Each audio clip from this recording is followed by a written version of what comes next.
greenhouse effect would have a strong influence on agriculture. Tonight in segment 4, meteorologist Mike Seidel takes a look at the consequences of global warming. This has been one of the hottest and driest summers of the past 100 years. But is this a sign of summers to come? Is our climate slowly warming? Will it be typical to suffer through summers like this in, say, 50 or 100 years? Very possibly so. It's called the greenhouse effect, and it's no longer a matter of scientific debate, but a frightening reality. Global warming is inevitable, according to scientists, and the consequences would have a major impact on agriculture across the nation. But why the warm-up? The so-called greenhouse gases, carbon dioxide and fluorocarbons, keep ground heat from escaping the Earth's atmosphere. Carbon dioxide is produced when coal and oil are burned and forests cleared.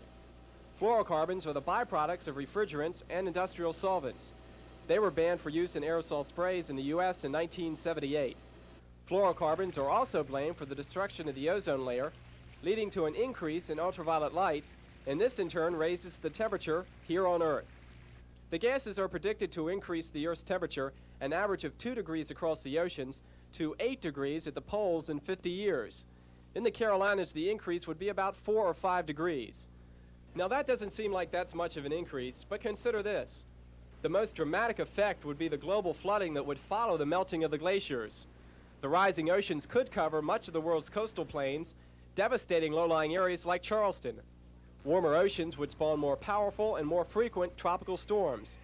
According to one study, an increase in only 2 degrees in average annual temperature would double the frequency of hurricanes and extend the area over which they form.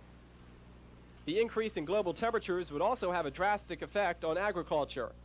Although higher temperatures can increase plant productivity, the benefits would be short-lived. Because the poles would warm more than the equator, the wind patterns that drive the weather would change. Our Midwestern breadbaskets would become virtual deserts, while marginal soils to the north and southern Canada would get rain they couldn't put to use. One study predicts a 50% loss of precipitation in the grain belt. Another foresees a decrease in crop yields of 10%.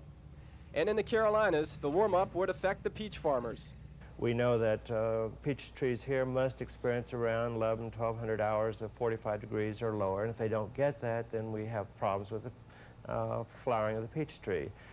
This could appear in a number of other crops too, so low temperature exposure is important, as well as how warm it gets during the growing season. The answer to the problem is simple: emission control. Energy conservation and forest preservation are essential as well, but the switch from fossil fuels to nuclear power involves a risk.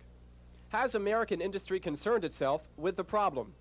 Part of the problem, of course, is getting enough information that we can predict with a degree of certainty that this, in fact, is going to happen without untold billions of dollars worth of emissions equipment, control equipment, so that we don't waste money. A business has to be an efficient operation.